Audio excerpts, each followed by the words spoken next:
This is Max and Mia Podcast. Hey everyone, welcome back to Max and Mia Podcast. Hi there, English learners. I'm Mia, and I'm here with my co-host, Max. How are you doing today, Max? I'm fantastic, Mia, and I'm really excited about today's episode because we're talking about one of my favorite topics, traveling. Oh, I love traveling too. Today we're going to take you on a journey through everything travel-related. From the moment you start planning your trip to when you finally check into your hotel. Exactly. We'll talk about booking flights, catching trains, staying in different types of accommodation, and so much more. Whether you're a beginner or intermediate English learner, this episode will help you feel more confident when you travel. And remember, we always try to use vocabulary and expressions that you can actually use in real situations. So grab your notebook or just listen carefully while you're on the go. Before we start our travel adventure, we have a small favor to ask. If you're enjoying our podcast and learning something new, please hit that like button and subscribe to our channel. Yes, please. Your support really helps us create more content and reach other English learners around the world. It literally takes just 2 seconds, but it makes a huge difference for us. All right, Mia, are you ready to pack your bags and start this journey? Absolutely. Let's go explore the wonderful world of travel vocabulary together.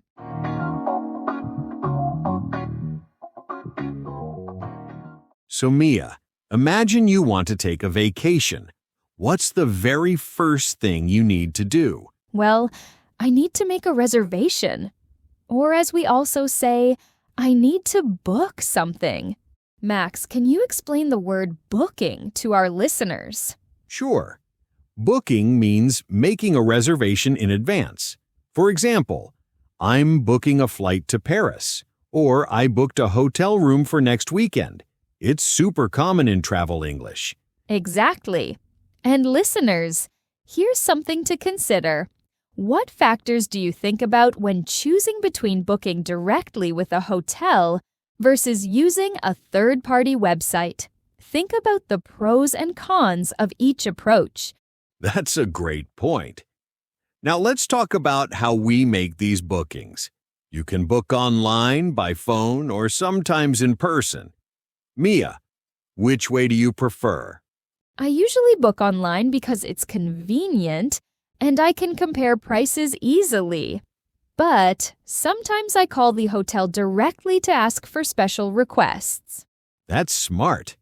Now, let's practice some more sophisticated phrases you might need. Try this one. I was wondering if you could accommodate a late check-in around midnight. Excellent. And here's another useful expression. Would it be possible to upgrade my room if there's availability? Notice how we use would it be possible. It's more polite than just asking directly. Perfect. Now, once you've made your booking, you'll usually receive a confirmation. This is very important. Always keep your confirmation number or email. All right, so you've booked your trip. Now you need to get there. Let's talk about transportation, Max. Yes, and this is where many English learners get confused with prepositions. Listen carefully, everyone.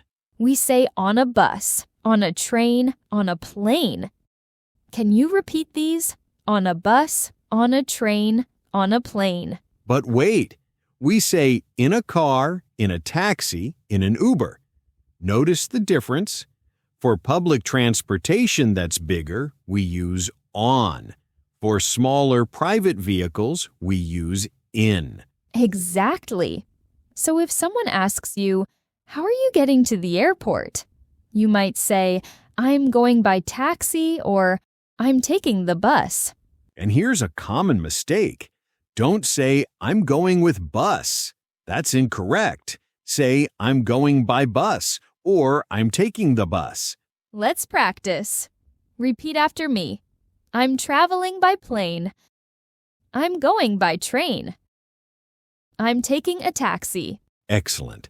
Now, what about at the airport or train station?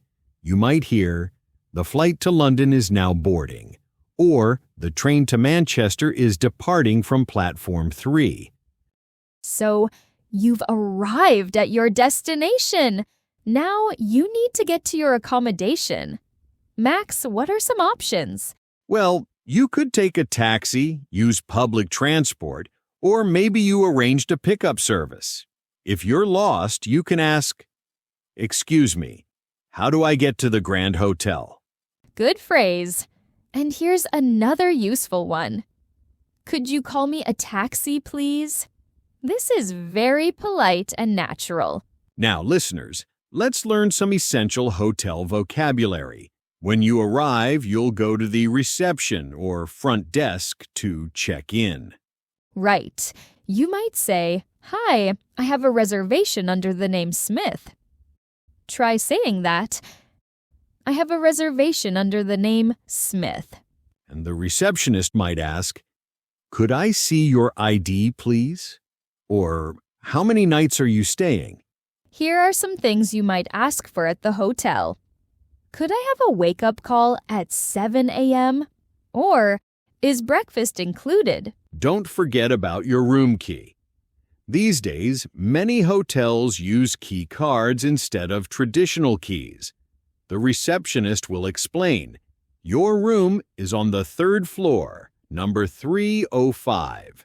And if there's a problem with your room, you can say, "Excuse me, the air conditioning isn't working," or "Could I get some extra towels, please?" Let's practice one more time. Repeat these useful phrases. Where is the elevator? What time is checkout? Is there Wi-Fi in the room?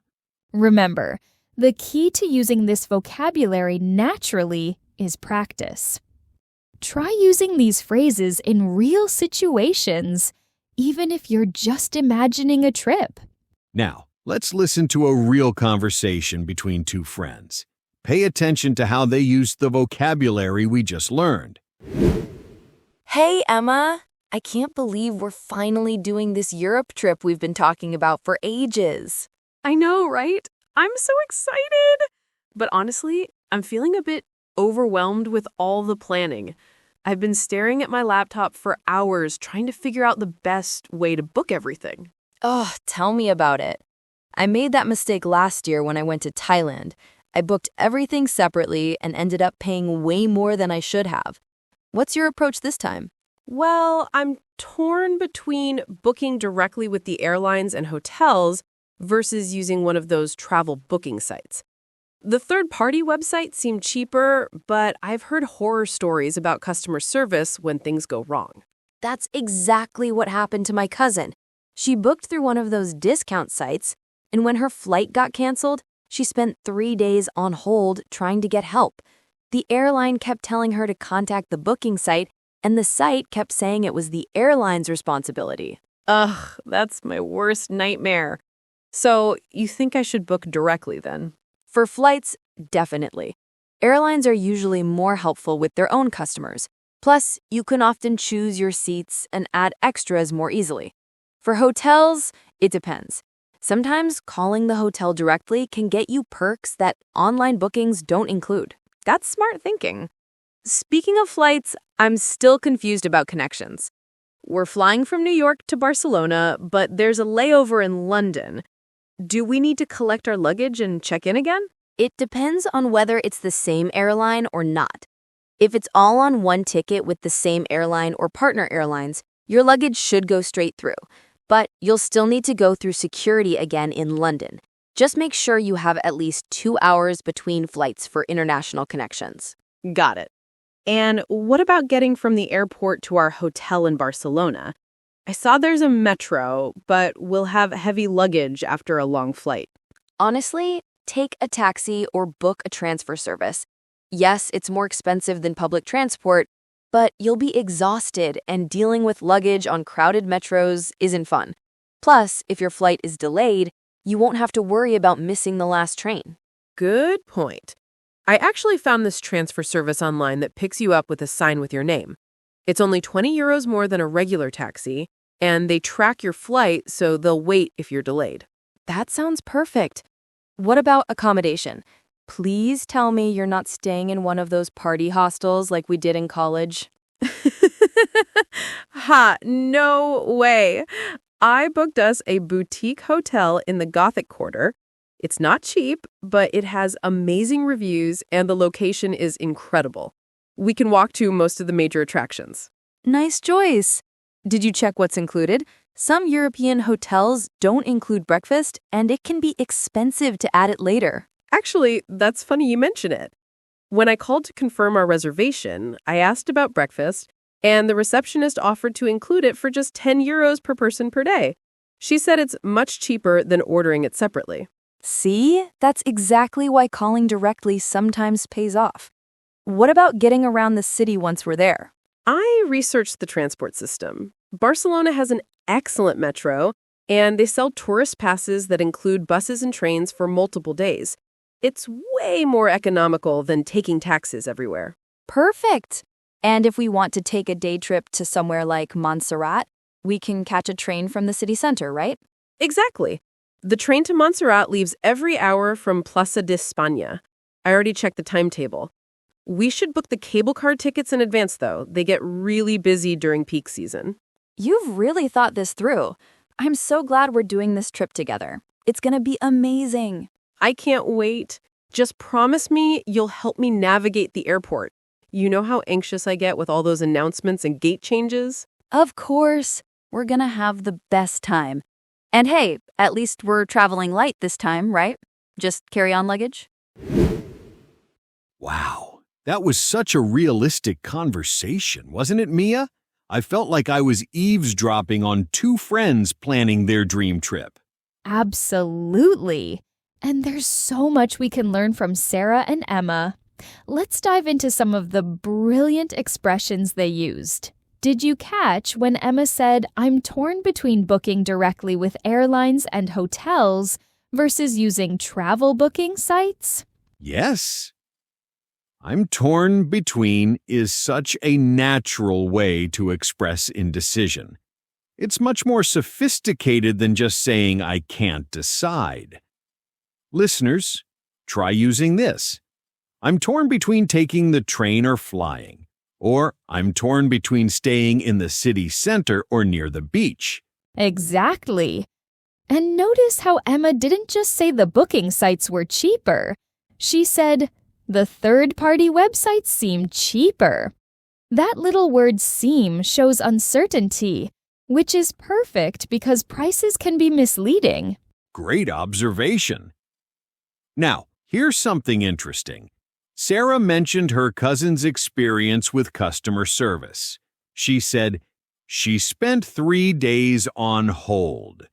This is a fantastic example of how we use on hold when talking about waiting on the phone. And did you notice the pronunciation challenge there? Hold and whole sound very similar. The difference is subtle but important. Also, Sarah used a really advanced structure. The airline kept telling her to contact the booking site, and the site kept saying it was the airline's responsibility. That's a perfect example of reported speech in action. But here's something our listeners might miss. When Emma asked about flight connections, she used, "Do we need to collect our luggage?" In American English, we'd say, "Pick up our luggage." But collect is more common in British English. Good catch. That shows how travel vocabulary can vary between English dialects. Now, let's talk about a mistake I heard that even advanced speakers make. Emma asked, "What about getting from the airport to our hotel?" This is correct, but many learners would say how to get instead of getting. The gerund form sounds much more natural here. Here's a subtle but important point. When Emma described her hotel choice, she said, "It's not cheap, but it has amazing reviews, and the location is incredible." Notice the strategic use of concession here. She acknowledges the downside first, then gives two strong reasons to justify the expense.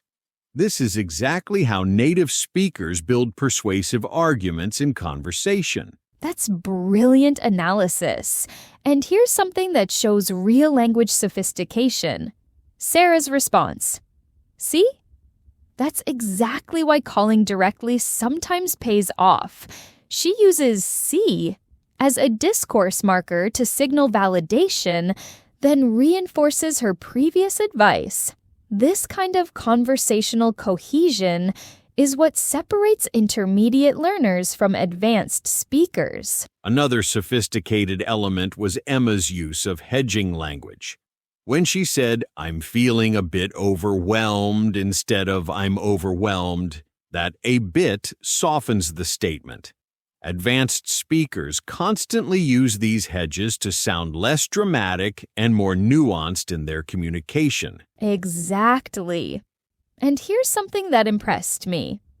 When Emma mentioned the breakfast deal, she said the receptionist offered to include it for just €10 per person per day. That phrase, per person per day, is essential travel vocabulary, but many learners forget to use it. Here's something more sophisticated. Notice how Sarah used conditional logic when she said, "If it's all on one ticket with the same airline or partner airlines, your luggage should go straight through." She's using the zero conditional to explain a general travel rule, which is perfect for giving advice. Exactly. And did you catch Emma's subtle use of modal verbs for speculation? She said, "We'll be exhausted," showing future certainty, but then, "You won't have to worry." That's a confident prediction. These nuanced uses of modals show real fluency. What impressed me most was the authentic way they handled disagreement. Instead of saying, "No, you're wrong," Sarah said, "Honestly, take a taxi." That word, honestly, softens her contradiction while still being direct. It's a masterful conversational technique. That conversation was packed with authentic language that you'll actually hear and use when traveling. The key takeaway? Real English isn't perfect English. It's natural, varied, and full of personality. All right, everyone, it's time to put your knowledge to the test. We've got 4 scenario-based questions for you. These aren't simple fill-in-the-blanks. We want you to think like you're actually traveling. Remember, pause the podcast after each question to think about your response. Ready? Let's go. Question number 1. You're at the airport, and your flight has been delayed by 3 hours. You need to call your hotel to inform them about your late arrival.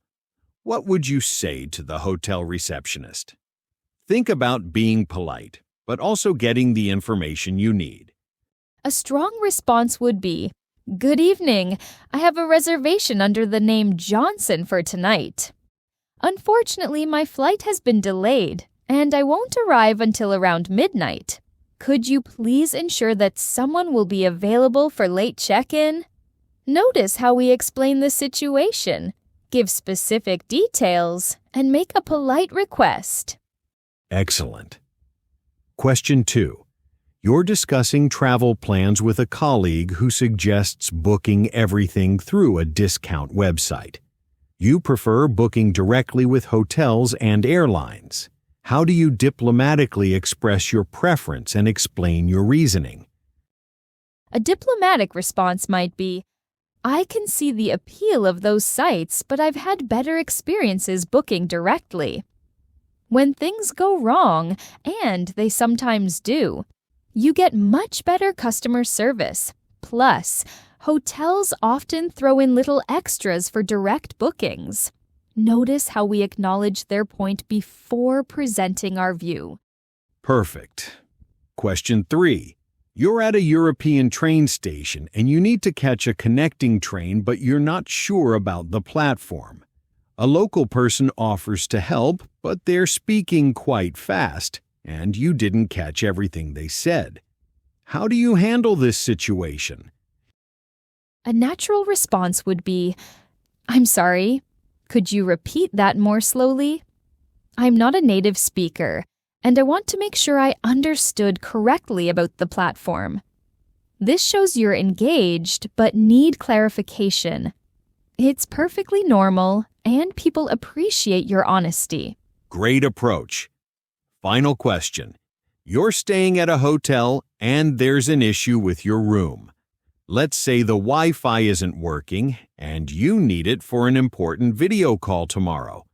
How do you address this with the front desk to ensure it gets resolved quickly? An effective approach would be, "I'm having trouble with the Wi-Fi in room 305, and I have an important business call scheduled for tomorrow morning. Could someone from technical support take a look at it this evening? If it can't be fixed, would it be possible to move me to a room where the connection is reliable?" This explains the urgency, suggests solutions, and gives them alternatives. Wow, what a journey we've taken today. From making reservations to checking into hotels, we've covered so much ground. I hope you feel more confident about using English when you travel now. Remember, the key is practice. Try using these phrases even when you're just imagining your next trip. And speaking of practice, don't forget to check the description below this episode. We've prepared a special PDF with the complete transcript of today's show, plus some practical exercises to help you master this travel vocabulary. Before we say goodbye, we have one small request. If you enjoyed this episode and found it helpful, please hit that like button. It really helps other English learners discover our podcast. And if you haven't already, consider subscribing to Max and Mia. We release new episodes every week with practical English lessons just like this one. Your support means the world to us. We love hearing from our listeners too. If you have any travel stories where you used English, or if there are specific travel situations you'd like us to cover in future episodes, let us know in the comments. Absolutely. And remember, learning English is a journey, not a destination. Every conversation, every mistake, every small victory brings you closer to fluency. So whether your next trip is around the corner or just a dream for now, keep practicing, keep learning, and most importantly, keep exploring. Thanks for joining us today on Max and Mia. Until next time, happy travels and happy learning. See you in the next episode, everyone. Safe travels.